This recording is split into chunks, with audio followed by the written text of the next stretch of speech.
तो हमने पैथोलॉजी में जो इस तरीके से इम्यूनोलॉजी थी इसको ख़त्म कर लिया है। अब हम बात कर रहे हैं, मतलब बातचीत तो क्या ही कर रहे हैं, बस ख़त्म कर रहे हैं इस तरीके से। माइक्रोबायोलॉजिकल एस्पेक्ट में दो चार चीज़ें बची हुई थी इम्यूनोलॉजी से रिलेटेड, जिस पर गारंटेड क्वेश्चन आता है और खाली माइक्रोबायोलॉजी में आते हैं, क्योंकि इस पर नहीं आता कोई क्वेश्चन का। जैसे जॉन के जो ये पूरा ये लेक्चर आपको हो सकता है कि आपको खाली उसके माइक्रोबायोलॉजी की प्ले लिस्ट में मिले, पैथोलॉजी की प्ले लिस्ट में नहीं मिलेगा, यदि आप बाद में सर्च करके देख रहे हैं तो। ये चीज़ इसमें हमारे दो टॉपिक आते हैं। एक आती है हमारी एंटीजन एंटीबॉडी रेशियो, टॉपिक वाला चैप्टर है इस तरीके से। ये तो एंटीजन एंटीबॉडी रेशियो तो चैप्टर है, और उसके अलावा जो दूसरा चीज़ है इस तरीके से, क्या कहते हैं जिसको जिसको कहते हैं इस तरीके से हमारा मोनोक्लोनल एंटीबॉडी, वो एक पर्टिकुलर टॉपिक है, सबसे इम्पोर्टेंट टॉपिक है इम्यूनोलॉजी की। किसमें से हर साल इसमें मैंने क्वेश्चन देखा है आते हुए। अभी 5 नंबर का आता है, 2 नंबर का आता है, अपने अपने हिसाब से लिखना। 5 नंबर से ज़्यादा कभी नहीं आता। ये मोनोक्लोनल एंटीबॉडी होती क्या है? तो मोनोक्लोनल एंटीबॉडी ये होती है इसमें एक ही क्लोन होता है, एक ही टाइप के एंटीजन को डिटेक्ट कर सकती है। इतना होता है, इतना नहीं लिख के आना होता है। मोनोक्लोनल एंटीबॉडी में मेन पूछता है इस तरीके से प्रोडक्शन कैसे होता है। प्रोडक्शन के लिए जो हम यूज करते हैं वो करते हैं हाइब्रिड डूमा टेक्निक, वही पूछी जाती है। मेन आपसे बायोकेमिस्ट्री के लिए भी इंपॉर्टेंट है ये, मतलब एक हिसाब से देखा बायोकेमिस्ट्री में भी आता है। तो ये इतना इंपॉर्टेंट टॉपिक होता है। माइक्रोबायोलॉजी भी पूछ रहा है इस क्वेश्चन को, बायोकेमिस्ट्री भी पूछ रहा है। काफ़ी सारे ओवरलैप मिलेंगे माइक्रोबायोलॉजी और बायोकेमिस्ट्री में। ये जो टॉपिक हम यहाँ कवर कर देंगे, एलाइजम में यहाँ कवर कर दूंगा, तो उसको मैं बायोकेमिस्ट्री में नहीं कवर करूँगा। और यदि मैं बचे कुछ जो टॉपिक हैं इससे रिलेटेड काफ़ी सारे टॉपिक ऐसे या और जो ऐसे एक तरीके से उसको हम माइक्रोबायोलॉजी और सदर्न वर्ल्ड वेस्टर्न वर्ल्ड वगैरह आते हैं, उसमें हम बायोकेमिस्ट्री में कवर करेंगे या उसके लेक्चर लेंगे। ये सबसे पहले हम जब टॉपिक भी बात करना वो होता है मोनोक्लोनल एंटीबॉडी। मोनोक्लोनल एंटीबॉडी का प्रोडक्शन कैसे प्रकार होता है, इसकी वजह से हाइब्रिड नोवा टेक्निक यूज की जाती है। हाइब्रिड नोवा टेक्निक के लिए क्या करते हैं, उसमें क्या कि हम दो प्रकार की सेल को आइडेंटिफाई करते हैं, निकालते हैं। तो पहले कहते हैं तो आते हैं हमारा माइलोमा सेल। माइलोमा सेल का मतलब वही तरीके कैंसर, माइलोमा कैंसर ही होता है तरीके से, ब्लड कैंसर हो गया। तो हमारा बी सेल का कैंसर हो गया माइलोमा, तो माइलोमा सेल को निकालते हैं। तो दूसरी क्या करते हैं, इस तरीके से हम ब्लड बी सेल निकालते थी, लेकिन उसमें क्या कि इतनी एंटीबॉडी बनाने क्षमता तो नहीं होती उतनी ज़्यादा, क्योंकि हमने मैं जब मल्टीपल माइलोमा में जब भी हमने बात करी तो उसमें बात करी ना, आदमी बी सेल टी सेल वगैरह की प्रोडक्शन होते हुए भी इस तरीके से ससेप्टेबल हो जाता है। किसके लिए? हमारा ससेप्टेबल हो जाता है इस तरीके से इन्फेक्शन के लिए।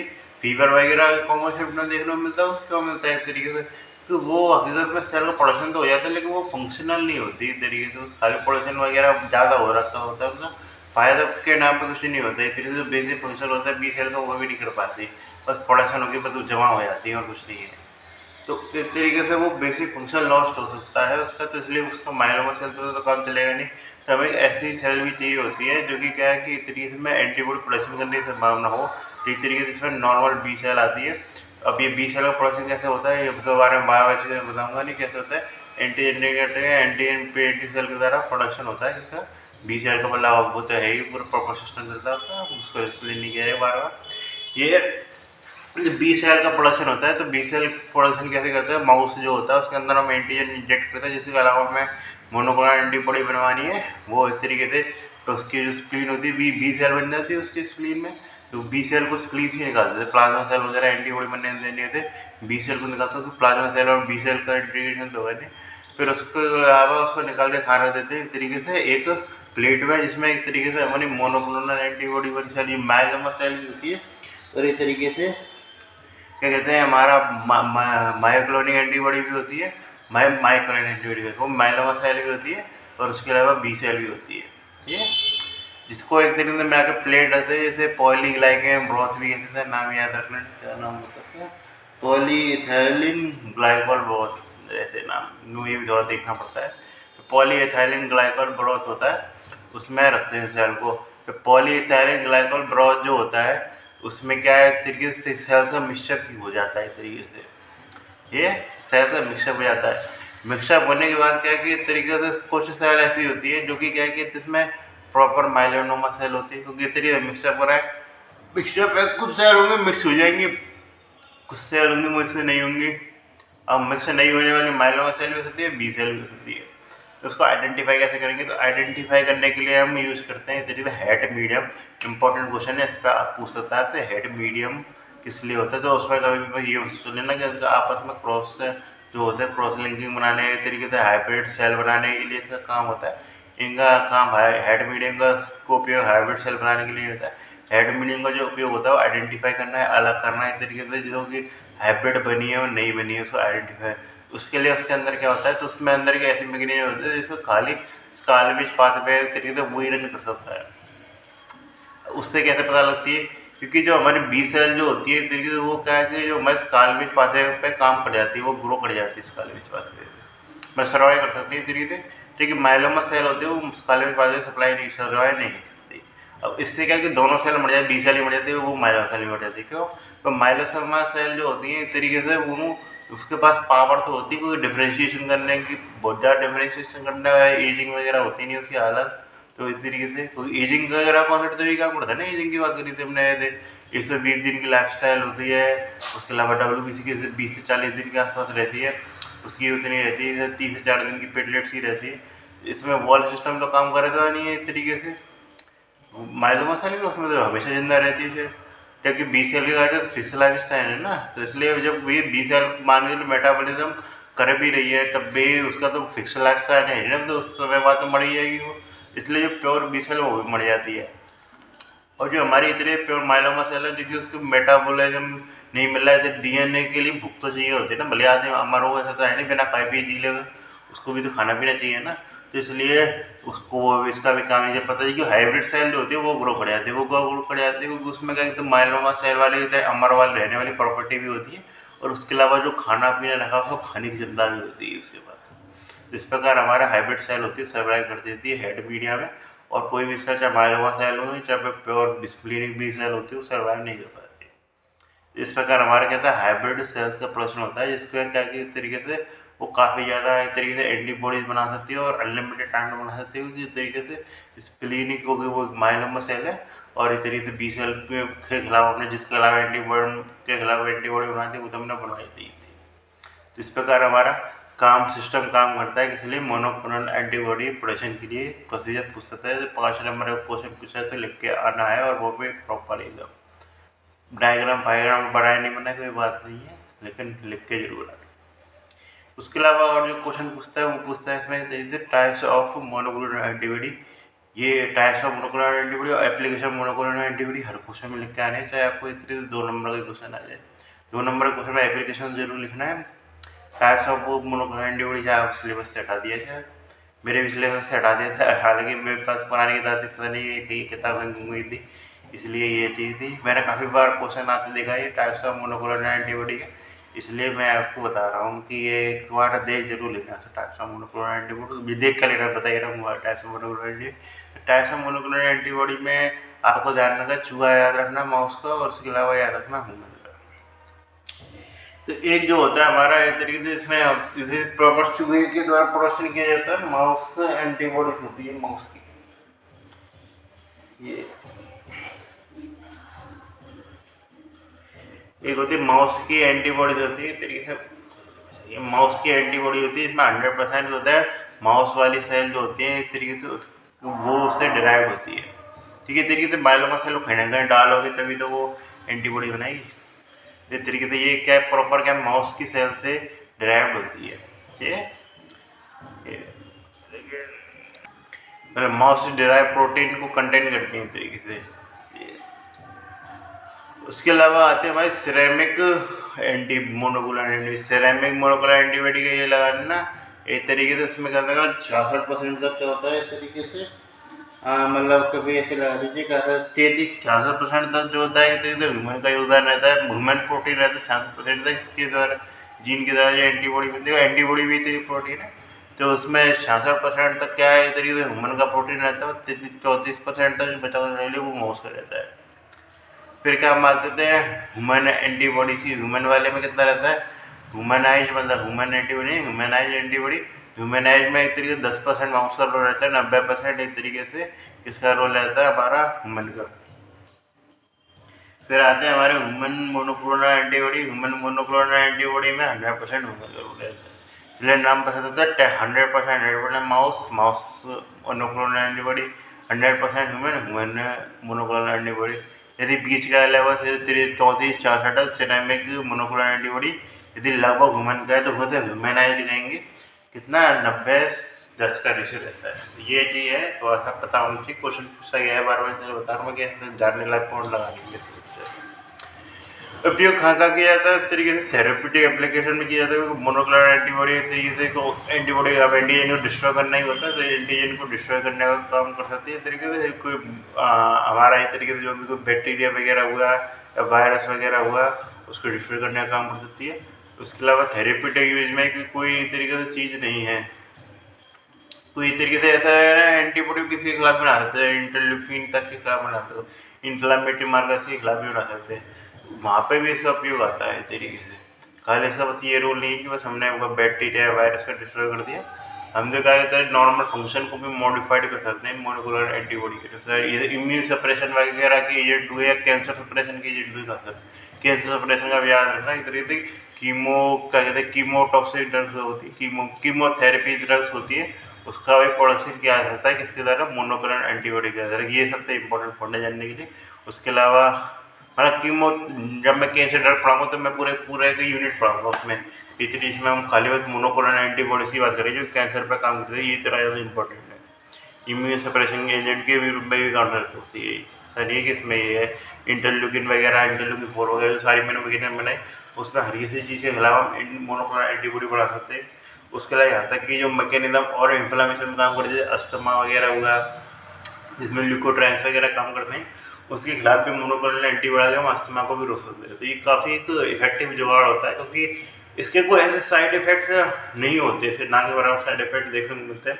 अरे जो होता है उनकी चर्चा करेंगे तो करेंगे, तो मतलब इसलिए ये चीज़ें क्योंकि भारत की इनका प्राइस काफ़ी महंगा जाता है, क्योंकि बहुत मुश्किल रहता है इनको प्रोडक्शन करने की। ये हमने मैकेनिज्म बातचीत कर ली, लेकिन इतना तो आसान नहीं रहता ना, क्योंकि इसकी सक्सेस रेट बहुत कम है। हाइब्रिड सेल बनना मैंने बातचीत तो कर ली, यो हाइब्रिड सेल बन जाएगी, यो होता है, बहुत कम रेशो रहता है। मतलब कभी 1000 निकालने तो 50 में नहीं गए हाइब्रिड सेल ये। और डिमांड काफ़ी ज़्यादा है, क्योंकि इस तरीके से इसका साइड इफेक्ट बहुत ही कम रहते हैं, ना कि बराबर उसकी सिस्टमिक रोल तो है नहीं, जहाँ पे बीमारी वहीं पे जाके टारगेट कर रही है इस तरीके से। इसलिए इसकी इफेक्टिवनेस ज़्यादा, इसकी डिमांड भी इसकी ज़्यादा रहती है। इसका क्या है कि काफ़ी महंगी ड्रग्स आती हैं, इसकी लगा लीजिए। इसके अलावा डायग्नोसिस में उपयोग किया जा सकता है, कभी एंटीजन एंटीबॉडी डिटेक्ट करने में इसका काफ़ी ज़्यादा है। इसके बारे में ज़्यादा पूरी चैप्टर में चर्चा करेंगे अगला इसी लेक्चर में होगा। इसमें एक तरीके से हम एंटीजन एंटीबॉडी रिएक्शन के बारे में बातचीत करते हैं। चलिए, तो उस चैप्टर में हम एक तरीके से किसकी बात करते हैं, एंटीजन एंटीबॉडी रिएक्शन के बारे में बातचीत करेंगे। और उसके अलावा जो हमारे क्या कहते हैं एलाइजा होगा, उसके बारे में बातचीत करें। एलाइजा बहुत ही इंपॉर्टेंट टॉपिक, माइक्रोबायोलॉजी के लिए ज़्यादा इंपॉर्टेंट है, इसलिए उसके बारे में हम यहाँ पे चर्चा कर रहे हैं। बाकी सर्जन बॉल, वेस्टर्न बॉल वगैरह हुए और जो बचे हुए टेस्ट हुए, उसके बारे में बातचीत हम बायोकेमिस्ट्री में करेंगे या फिर नहीं भी करेंगे। ऐसे कुछ हर चीज़ जाननी जरूरी नहीं, मैंने बताया।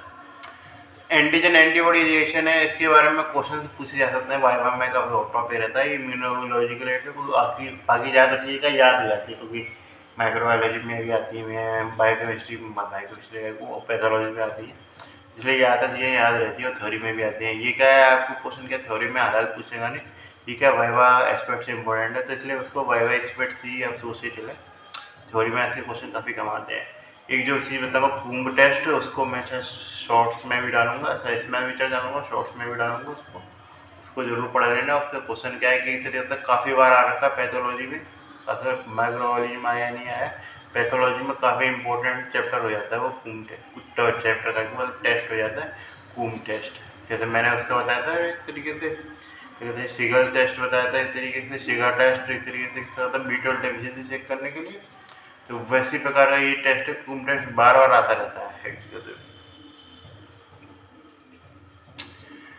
इस प्रकार हम बातचीत करते हैं। जो पहला टॉपिक आता है वो आता है हमारा ऐसे एंटीबॉडी रिएक्शन, कौन सी एंटीजन एंटीबॉडी रिएक्शन। तो पहली आती है हमारी प्रेसिपिटेशन रिएक्शन। प्रेसिपिटेशन रिएक्शन किस लिए किया जाता है, जो इसमें क्या है एंटीजन जो होता है वो क्या होता है सॉल्युबल होता है, जिसकी करके वो नॉर्मल जब हम सलाइन मिलाते हैं, क्योंकि इसमें टाइटर यूज़ करते हैं ना, नॉर्मल सलाइन में एंटीबॉडी सही होती है, उसमें क्या है वो ज़्यादा दिखती नहीं है। यदि हम एंटीबॉडी रिएक्शन करेंगे उसमें भी आपको काफ़ी प्रेसिजन फ्लोरोसेंस में देखने को मिलेगी, नहीं तो आपको नहीं देखने मिलती यूजुअल फ्लोरोसेंस में देखने मिलती है। जैसे VDRL टेस्ट करते हैं काफ़ी पॉपुलर है, उसमें क्या कि हमको फ्लोरोसेंस में देखने को मिलती है। VDRL RPR हुआ, RPR में होता ज़्यादा आसानी से देखने को मिल जाती है ये चीज़। उसलिए कहा है कि ये टेस्ट जो होता है मतलब कुछ स्पेसिफिक डिजीज के लिए आता है, उतना ज़्यादा कॉमन है नहीं है आजकल, मतलब उसके स्पेसिफिक ये है नहीं, क्योंकि आपको फ्लोरोसेंस भी लगाना पड़ रहा है, टेस्ट भी लगाना पड़ रहा है, काफ़ी सारी चीज़ें, इसलिए सही करनी रहती। आपको चीज़ें याद रखनी है इसके टेस्ट में, तो VDRL याद रखना है। VDRL RPR जो सिफिलिस के लिए करते हैं, उसमें एक तरीके से कौन सी मैकेनिज्म काम करती है ये पता होना चाहिए आपको, मतलब प्रेसिपिटेशन रिएक्शन काम करती है ये पता होना चाहिए। और उसमें क्या होता है तरीके से जो सॉल्युबल एंटीजन यूज़ किए जाते हैं, सॉल्युबल एंटीजन होते हैं। उसके अलावा जो उसके जस्ट अगली रिएक्शन होती है उसका नाम होता है हमारा एग्लूटिनेशन रिएक्शन। एग्लूटिनेशन रिएक्शन का मतलब होता है एग्लूटिनेशन, इसमें क्या कि इनसॉल्युबल एंटीजन जो होते हैं, अब इनसॉल्युबल एंटीजन होगी तरीके से वो ज़्यादा अच्छे से दिखाई देंगी, तो ये इसकी एडवांटेज रहता है टेक्निकली कि इस तरीके से में क्या कि जो एंटीजन के बाद जो रिएक्शन होती है वो हमको उसमें फ्लोरोसेंस वगैरह लगाने की जरूरत नहीं पड़ती, हमको वैसे भी दी जाती है इस तरीके ये। तो किस प्रकार हमारी प्रेसिपिटेशन रिएक्शन और ये होता है agglutination reaction. Agglutination reaction important है, बहुत ज़्यादा इंपॉर्टेंट है, इसके बारे में आपको पता होना चाहिए। एग्लूटिनेशन के एक तरीके से टाइप रहते हैं, डायरेक्ट एग्लूटिनेशन रिएक्शन, एक इनडायरेक्ट एग्लूटिनेशन रिएक्शन, और एक होती है एक तरीके से रिवर्स पैसिव एग्लूटिनेशन। ये सबसे बेकार अजीब नाम है इसका, मुझे लगता है। डायरेक्ट एग्लूटिनेशन रिएक्शन में बात करते चले, इसमें क्या है कि हमारा क्या होता है इंसॉल्युबल एंटीजन मैंने बताया था, जिसमें क्या है कि हम एंटीबॉडी डालते हैं और क्या कहता है प्रेसिपिटेशन चाहिए था, प्रेसिपिटेशन हो जाता है। तो मतलब जैसे हमने चीज़ें में सलाइन भी था उसमें क्या पड़ी है, तो इसमें हम क्या टाइडर आसानी से चेक कर सकते हैं, क्योंकि हमको क्या है कि जैसे किसमें पता लग जाएगा कि हम टाइडर पता लगा सकते हैं कि एंटीबॉडी कितनी मात्रा में वो छोटे, क्योंकि हमको रिएक्शन देखने में मिलेगी। टाइडर हम ज़्यादा किस में यूज़ करते हैं, तो टाइफाइड जो होता है तो टाइडर यूज़ करते हैं, तो वहाँ इसका काफ़ी ज़्यादा, क्योंकि ट्यूब एग्लूटिनेशन कहते हैं, हालांकि मैंने बताया था कि दो टाइप रहते हैं, एक स्लाइड एग्लूटिनेशन रिएक्शन, एक ट्यूब एग्लूटिनेशन। स्लाइड एग्लूटिनेशन में भी ये मतलब स्लाइड पे रखते हैं उसको एंटीजन और सलाइन के मिक्सचर को, इसमें हम एंटीबॉडी डाल के उसके क्या है कि इस तरीके से प्लाक से बनते दिखते हैं, इस तरीके एग्लूटिनेशन दिख जाता है इस तरीके स्लाइड पर नॉर्मल।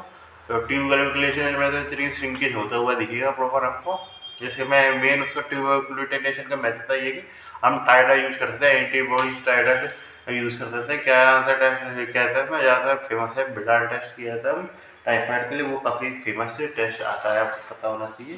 बिडाल टेस्ट इस तरीके से फेमस टेस्ट है जिसके लिए यूज करते हैं। फिर आता है इसके अलावा हमारा क्या थे इनडायरेक्ट एग्लूटिनेशन। इनडायरेक्ट में क्या करिए थे, उसमें तो हम क्या कर रहे थे इस तरीके से एंटीजन डिटेक्ट कर रहे थे, इसमें क्या कर रहे थे इस तरीके से हम क्या कि इनडायरेक्ट एग्लूटिनेशन में हम क्या एंटीजन डिटेक्ट करते हैं, जो इनडायरेक्ट रिवर्स पैसिव जो आता है उसमें हम तरीके से वेसल प्रोटीन यूज करते हैं, इस तरीके से डायरेक्ट हम एंटीबॉडीज हम यूज नहीं करते। तो इस तरीके वेसाइकल एक तरीके से यूज होती है, जिसमें दो वेसाइकल आती है, तरीके RBC भी यूज कर सकते हैं, उसके अलावा लेटेक्स भी यूज कर सकते हैं। लेटेक्स एग्लूटिनेशन टेस्ट हुआ वो काफ़ी फेमस टेस्ट है, वो उसको भी इस तरीके से वेसाइकल के रूप में यूज़ किया जाता है लेटेक्स को।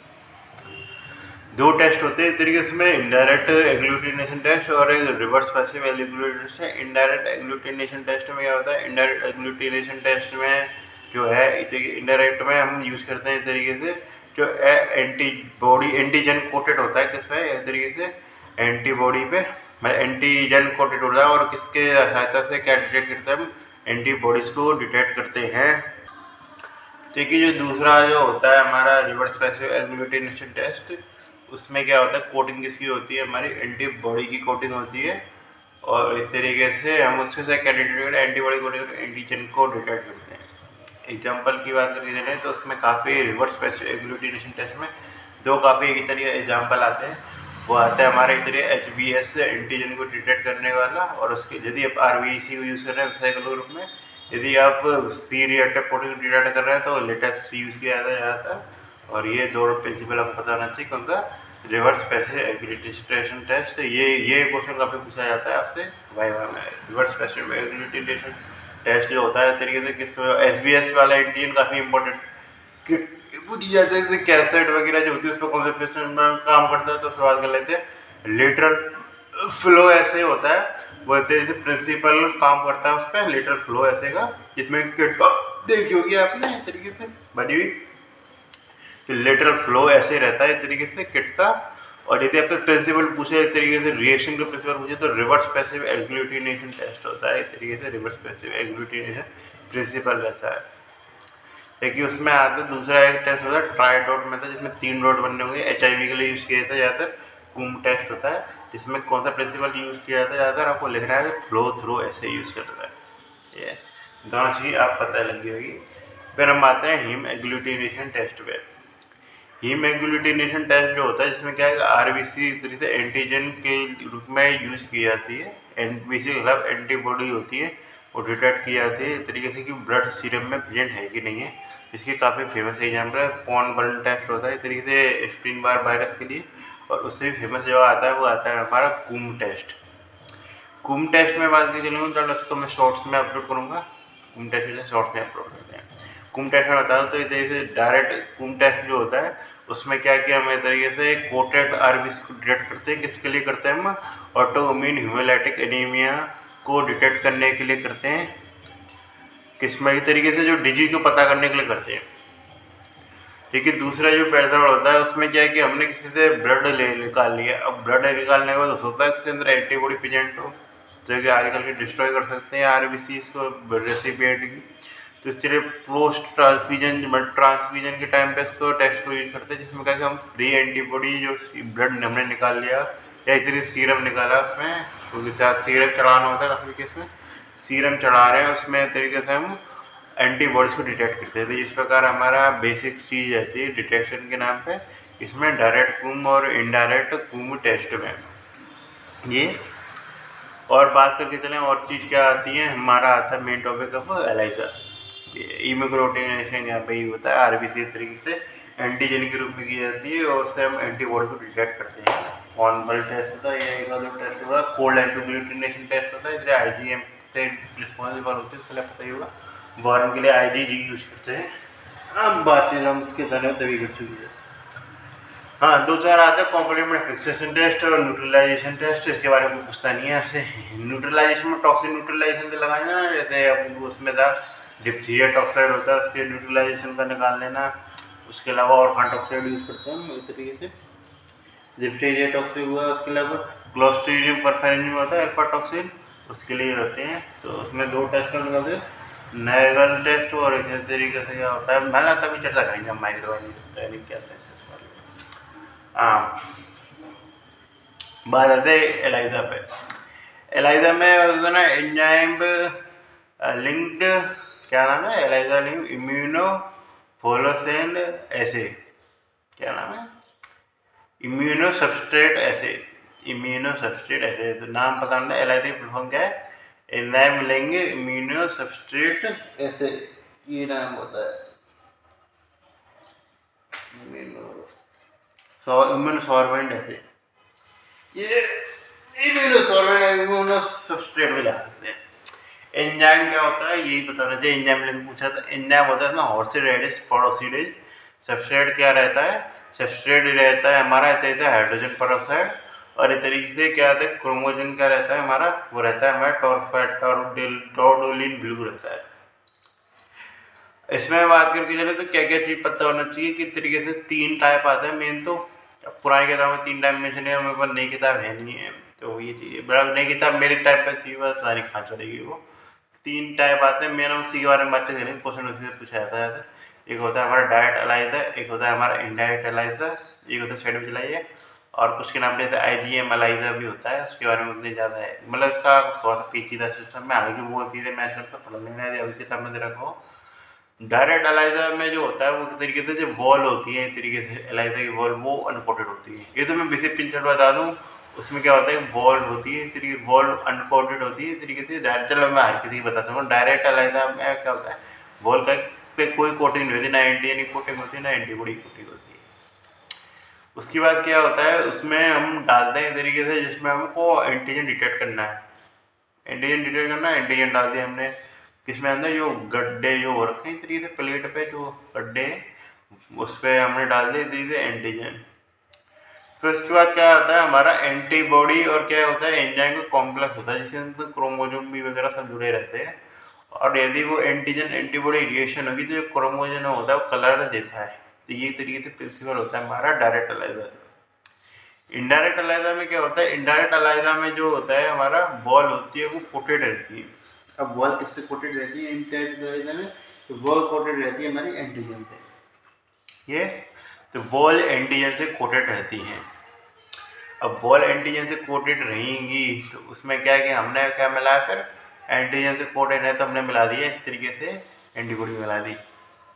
अब रिएक्शन होगी, टाइम होगी। अब इसमें क्या है कि एलाइजा का रोल आ गया। तो ये चीज़ है यदि थोड़ी बहुत भी जगह है एंटीजन के पास जुड़ने के लिए तो एलाइजा कलर देगा। ये एक तरीके इम्पोर्टेंट एस्पेक्ट है जानने के लिए। तो माना कि चलो हमने बॉल थी वो एंटीजन कोटेड थी, उसमें हमने गर्त में हमने एंटीबॉडी डाल दी, एंटीबॉडी डिटेक्ट करनी है हमको, एंटीबॉडी डाल दी। तो उसमें क्या है कि हमको किस तरीके से छोटे ज़्यादा मेरे बड़े बिडाल टेस्ट में बड़े लेवल पर ट्यूबुलेशन यूज़ कर रहे हैं, उसमें तो पता लग जाती है एग्लूटिनेशन। काफ़ी बार क्या एग्लूटिनेशन आता है वो दिखता नहीं है कि अब नॉर्मल एंटीजन एंटीबॉडी आपस में तो रिएक्ट करती नहीं है, उसमें तो एंजाइम बेस्ड सिस्टम ये तो एंटीबॉडी जुड़ी रहेगी। जब भी आप देखेंगे एंटीबॉडी एंजाइम कॉम्प्लेक्स ही देखने को मिलेगा एलाइजा के नाम पे, एंटीजन एंजाइम कॉम्प्लेक्स नहीं देखने वाला। ये गलती मत कभी मत कर देना। प्रिंसिपल के नाम में कुछ शुरुआत वाली स्टेज है उसी में चेंज करना है, इंटरचेंज। बाकी क्या सैंडविच ला जाओ, डायरेक्ट ला जाओ, इनडायरेक्ट ला जाओ, सब में बाकी की चीज़ें सेम रहेंगी, है। तो यदि आपके बात की जाए इनडायरेक्ट एलाइजा की, इनडायरेक्ट एलाइजा में क्या होता है कि वो जो चीज़ होती है एंटीबॉडी एंटीजन कोटेड होती है, वॉल होती है किसी तरीके से जो गर्द है प्लेट की। अब प्लेट तो मैं दिखाऊंगा नहीं, अलग से करके जितना तो पता होना चाहिए नॉलेज होगी। जो प्लेट की वॉल जो होती है क्या होती है इस तरीके से हमारी एंटीजन कोटेड होती है, जिसपे हम क्या डालते हैं उसमें एंटीबॉडी डाल देंगे गर्द पे। फिर हमने जो डाली हमने इतनी कॉम्प्लेक्स डाला उसमें क्या प्राइमरी एंटीबॉडी खिलाएगी कि सेकेंडरी खिलाएगी। प्राइमरी जो हम डाल दी तो दूसरी वो खिलाती सेकेंडरी, इसलिए कहते हैं कि पहले में जो हम कहेंगे वेल था, फिर हमने डाली क्या प्राइमरी एंटीबॉडी, डायरेक्ट बात करना भी तो प्राइमरी एंटीबॉडी वेल में कुछ नहीं था, प्राइम एंटीजन डाला, फिर उसमें क्या प्राइमरी एंटीबॉडी एंजाइम कॉम्प्लेक्स था उसमें कलर दिया। अब वेल में एंटीजन है, बॉडी वेल उसमें क्या डाली गर्थ में, हमने गर्थ में डाल दी हमने इस तरीके से क्या हमारे एंटीबॉडी डाल दी प्राइमरी एंटीबॉडी। उसके बाद क्या है फिर एंजाइम से जो जुड़ रही है कौन सी जुड़ रही है, सेकेंडरी जो रूप में जुड़ रही है ना, एंजाइम रिएक्शन कर रही पहले secondary enzyme, secondary antibody enzyme complex था वो उसने पूरे कॉम्प्लेक्स बनाया और कितने से करंट दे दिया। इस प्रकार हमने डायरेक्ट में तो क्या डिटेक्ट किया हमने एंटीजन डिटेक्ट किया, इनडायरेक्ट में डिटेक्ट किया हमने एंटीबॉडी डिटेक्ट किया। टेक्निकली तो यही सॉफ्ट जाना चाहिए और कितना गैजेट छोड़ दिया। ये फ्री में पढ़ लेते हैं। तो सैंडविच एलाइजा का उपयोग किया जाता है। सैंडविच एलाइजा में जैसे मैंने इनडायरेक्ट का बताया था, इनडायरेक्ट का जस्ट आपको उल्टा करना है। उल्टा कैसे करते हैं, सैंडविच एलाइजा में लगा लीजिए यदि बॉल उसमें मैंने किसको कोटेड करी थी, एंटीजन से कोटेड करी थी, तो उसमें हम बात करते हैं एंटीजन को एंटीबॉडी से कोटेड करते हैं और उसमें हमने क्या डाला था एंटीबॉडी डाली थी कर्थ में, उसमें हम डालते हैं एंटीजन। बाकी की मैकेनिज्म सेम रहती है, इसमें जो होता है वो उसमें भी कलर देता है ये चीज़ें। तो इस प्रकार हम क्या कराया था मैं सैंडविच लाया जिसमें हम कैरिडेट करते हैं। यदि डायरेक्ट सैंडविच लाया है तो इस तरीके से कैरिडेट करेंगे, एंटीबॉडीज डिटेक्ट करेंगे। अब इनडायरेक्ट में बातचीत करना है कोई पूछता नहीं है, तो डायरेक्ट सैंडविच एलाइजा में कैरिडेट करते हैं, एंटीजन डिटेक्ट करते हैं। अब डायरेक्ट और इनडायरेक्ट एलाइजा भी याद रखें, चलो कोई दिक्कत नहीं है, तो इसका आगे चल कोई सेकंड में नहीं है, यहीं पे क्वेश्चन हल करने के लिए शुरुआत में तो आपको डायरेक्ट इनडायरेक्ट एलाइजा से काम चल जाएगा और आगे जाने की जरूरत नहीं है। ये इस प्रकार जो दो चार प्रिंसिपल हमें डिस्कस कर लेते हैं वो काफ़ी है ये चीज़। तो ये लेक्चर खत्म हुआ और क्या है ज़्यादा, तो माइक्रोबायोलॉजिकली हमारे इम्यूनोलॉजी इस तरीके से ख़त्म हो गई है। काफ़ी इम्पोर्टेंट एक्सपर्ट तो कहूँगा मैं, क्योंकि इस तरीके से क्वेश्चन वगैरह आ जाते हैं इस पर।